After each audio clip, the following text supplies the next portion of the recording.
Yung Big Three na sinasabi ng karamihan under Coach Jimmy Alapag, mukhang binubuo na talaga ng NLEX yung bagong backcourt. Meron na silang Robert Bullock na kinuha nila from Northport na ngayon ay Titan Ultra para pumalit kay Kevin Alas na injured. Tapos si Shani Winston na freshly acquired lang noong February 2026 sa 3-team trade with Meralco at Converge. At si Chris Banchero yung pangtatlo pero wala pang official na report na tina-target ni Coach Alapag si Chris Banchero sa ngayon. Pero gets ko bakit gusto ni Coach Jimmy Alapag. Veteran point guard siya na playmaker at perfect para i-lead yung Robert Bullock at Shani Winston. Sa chemistry naman, nagkasama na at magkakaibigan sila ni Robert Bullock since Gilas days nila. Sa experience ni Chris Banchero ay nakapag-champion na ito with Meralco, at 4-point shot maker din ito. Kung gusto talaga ng NLEX kunin si Chris Banchero mula kay Meralco ngayon, medyo mahirap pero posible. Kailangan mag-offer sila ng package na hindi tatanggihan ni Coach Luigi Trillo. Mahihirapan kunin ng NLEX si Chris Banchero dahil core point guard na ng Meralco since 2022. Floor general at veteran leadership siya. Contender pa rin ang Meralco noong semis last Philippine Cup. Malapit sila ni Cliff Hodge at Chris Newsome, na may chemistry na yan. So kung ibibigay nila si Chris Banchero, dapat kapalit nun ay pang-contend din agad. Ang trade na pwede i-offer ng NLEX ay 3-team trade ulit. Parang ginawa nila noong February 2026. Isali nila ang Converge. Ganitong proposal para balanse na 3-team trade yan. Let's break down natin.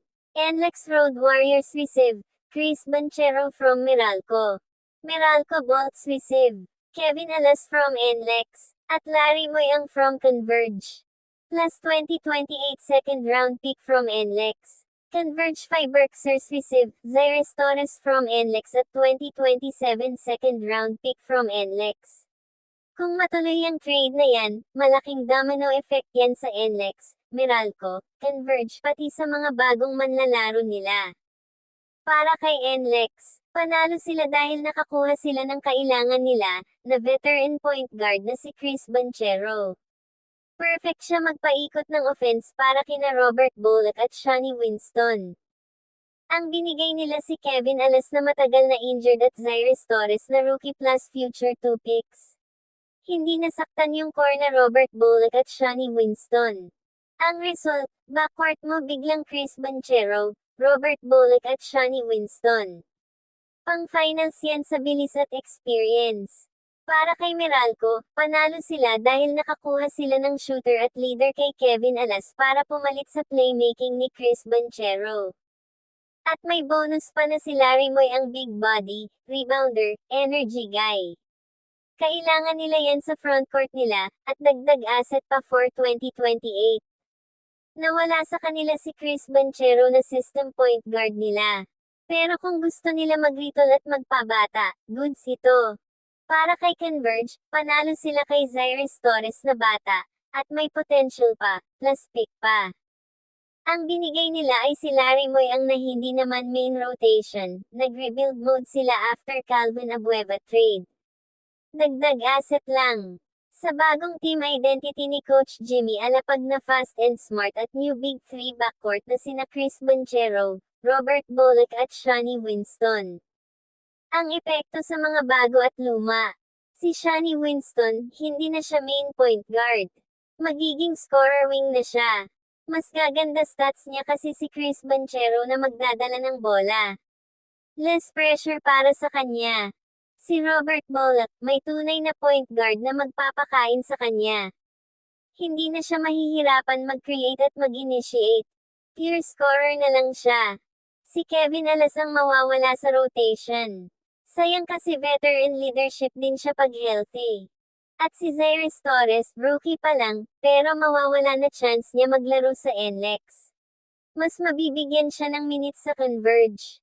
Sa frontcourt, mas gaganda buhay ni na Anthony Semered at JB Bahio kasi si Chris Banchero magaling mag-pick and roll at maghanap ng open man.